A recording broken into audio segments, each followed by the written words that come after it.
नमस्कार दोस्तों and welcome back to my channel जहां आपको मिलता है सिर्फ और सिर्फ एंटरटेनमेंट। और आज मैं लाया हूं सीक्रेट इन्वेजन कॉमिक्स का 3rd इशू। तो यार अब तक आपने देखा कि मारिया हिल को पता चल जाता है कि स्क्रल ने फिर से इन्वेजन किया है, इसलिए वो एक ऐसी मशीन बनाती है जो सब लोगों के ब्लड के अंदर के सेल्स को मिटा देगी, जिसके कारण स्क्रल कौन है यह पता चल जाएगा। और तब मारिया को पता चलता है कि ब्लैक विडो ही स्क्रल है, और इसी चक्कर में हमें पता चलता है कि टोनी स्टार्क कुछ प्लान कर रहा है। तो अगर आपको मेरा कंटेंट अच्छा लगे तो वीडियो को लाइक कर देना और चैनल पे नए हो तो सब्सक्राइब कर देना।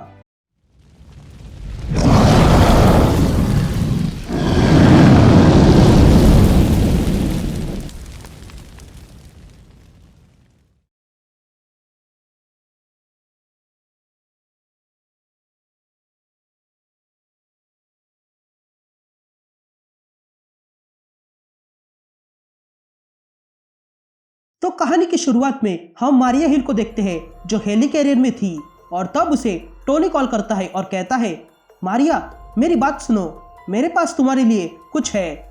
ये बात इतनी सेंसिटिव है कि मैं सिक्योर चैनल पर बात नहीं कर सकता हूँ। जिस पर मारिया कहती है कि काश ये बहुत शक करने लायक हो। जिस पर टोनी मारिया से कहता है कि क्या हम बेस पर मिल सकते हैं, जिस पर मारिया पैराशूट पहनती है और टोनी से कहती है कि मैं आ रही हूँ। ये कहते ही मारिया हेली कैरियर से छलांग लगाती है। तभी टोनी मारिया से पूछता है कि क्या तुम स्काई डाइविंग कर सकते हो? अगर तुम बोलती तो मैं अपना सूट भेज देता। लेकिन तभी मारिया सीधा टोनी की यहाँ लैंड हो जाती है और टोनी उसकी राह देख रहा था। तभी मारिया टोनी से कहती है कि तुम्हारा ब्लड टेस्ट करना होगा और ये काम हर एक मीटिंग के पहले करना होगा। हो सकता है कि तुम स्क्रल हो। तभी टोनी उसे नीचे आने के लिए कहता है। तभी मारिया टोनी से कहती है कि वो पहले जाए और पीछे से गन रेडी करती है ताकि अगर कुछ खतरा लगे तो शूट कर सके।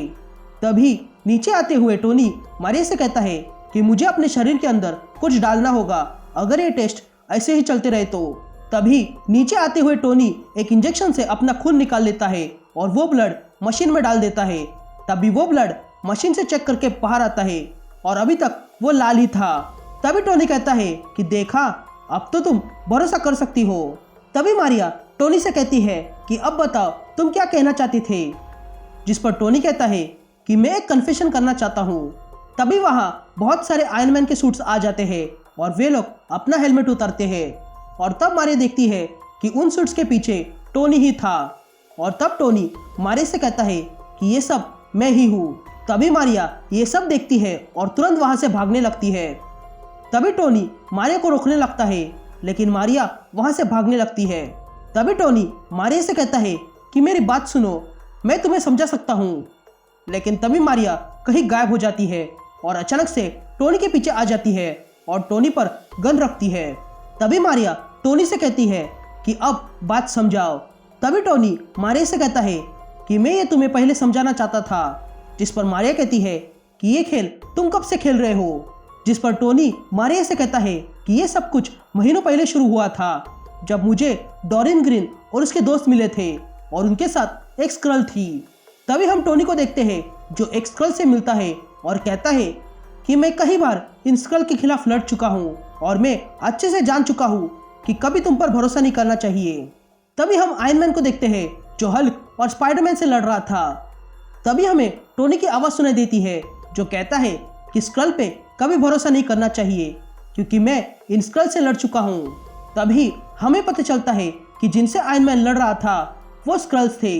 तभी आगे टोनी कहता है कि मैं इन स्क्रल्स को एक स्पीसीज की तरह देखता हूँ, और तब मुझे पता चला कि कुछ ऐसे स्क्रल्स भी है जो पूरे नहीं है। ये स्क्रल जो मुझे मिली थी उसके पास बहुत कुछ था हमारी दुनिया को ऑफर करने के लिए, और वो सिर्फ हमारी मदद करना चाहती थी। इसलिए मैंने उस स्क्रल को अपने यहाँ काम दिया और फिर कुछ महीनों बाद मैं उस पर फाइनली भरोसा कर सकता हूँ। और वैसे भी आर्टिफिशियल इंटेलिजेंस बनाकर मैं जान गया हूँ कि कितना बड़ा खतरा है, इसलिए मैंने एक नया बैकअप बनाया है। मैंने उस स्क्रल को अपना आयरन मैन सूट चलाने दिया सिर्फ छोटे से मिशन के लिए, जैसे कि बिल्ली को पेड़ से उतारना या फिर ट्रैफिक कम करना। उसके बाद मैंने उसे बड़े मिशंस दिए जैसे कि जेब कतरों को पकड़ना या फिर छोटे गुंडों को पकड़ना, और ये सब कुछ परफेक्ट था। मेरे पास इन आर्मर का स्विच था जिससे कि मैं कभी भी इन्हें बंद कर सकता हूँ। ये स्क्रल्स मेरे बहुत मदद कर रहे थे, इसलिए मैंने कहीं और स्कल्स को भर्ती किया बड़े मिशंस के लिए। लेकिन इसका मतलब ये नहीं कि मैं कहीं नहीं रहूँगा, मैं भी रहूँगा, लेकिन कभी कभार। ये एक सक्सेस स्टोरी है मारिया। आयरन मैन वही करता है जो टोनी स्टार्क करता है, लेकिन ज़रा सोचो कि बहुत सारे आयरन मैन क्या कर सकते हैं। मैंने उस स्क्रल की एडवाइस सुन ली और बहुत सारे बनाए, इतना कि कोई सोच भी नहीं सकता। तभी टोनी कहता है कि मिस्टर स्टार्क सही कह रहे हैं, हम बहुत सारे हैं। और तब वो टोनी स्टार्क से बदलकर स्क्रल बन जाती है और कहती है कि मेरा नाम है जिलियन और मैं कोई आम स्क्रल नहीं हूँ, मैं स्क्रल के साथ म्यूटेंट भी हूँ जो कई सारी बन सकती हूँ। जिस पर मारिया कहती है कि मुझे तुमसे कोई लेना नहीं है। लेकिन फिर भी अगर मैं मान लूँ तो भी एक सवाल रह जाता है कि टोनी स्टार्क, क्या तुम पागल हो?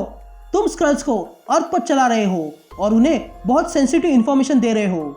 जिस पर टोनी मारिया से कहता है कि मैं इन स्क्रल्स का इस्तेमाल नहीं कर रहा हूँ, बल्कि मैं तो इन्हें काम पे रख रहा हूँ और उन्हें खून से बचा रहा हूँ। लेकिन तभी मारिया टोनी को रोकती है और कहती है, क्या कहा तुमने?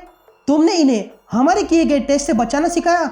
जिस पर टोनी कहता है कि हाँ, मैं नहीं चाहता था कि ये लोग पकड़े जाए, क्योंकि अगर पकड़े जाते तो इन्हें मार दिया जाता। तभी मारिया बातों बातों में छुपके से खून से भरा हुआ सिरिंज छुपा लेती है। तभी टोनी मारिया को और समझाने लगता है, लेकिन तभी मारिया टोनी को एक पंच मारती है और फिर नीचे गिराती है।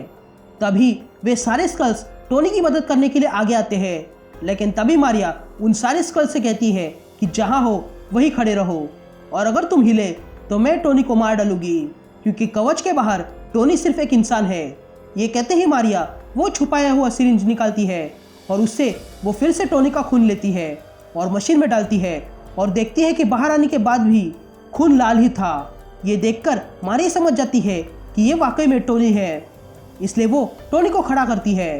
तभी टोनी मारिया से कहता है कि अब तुम मेरा सीक्रेट जानती हो, तो जो सीक्रेट इन्वेजन हो रहा है मैं उसमें तुम्हारी मदद करूंगा। लेकिन हमारे दुश्मन स्क्रल्स नहीं है, बल्कि उनकी मिलिट्री है, या फिर उनकी लीडरशिप या रोग एलिमेंट, जो कोई भी हो। हम उन्हें अकेले नहीं हरा सकते हैं, इसलिए हमें इस काम में जिलियन और उसके दोस्तों की मदद लगेगी। लेकिन सिर्फ तुम्हें हम पर भरोसा करना होगा।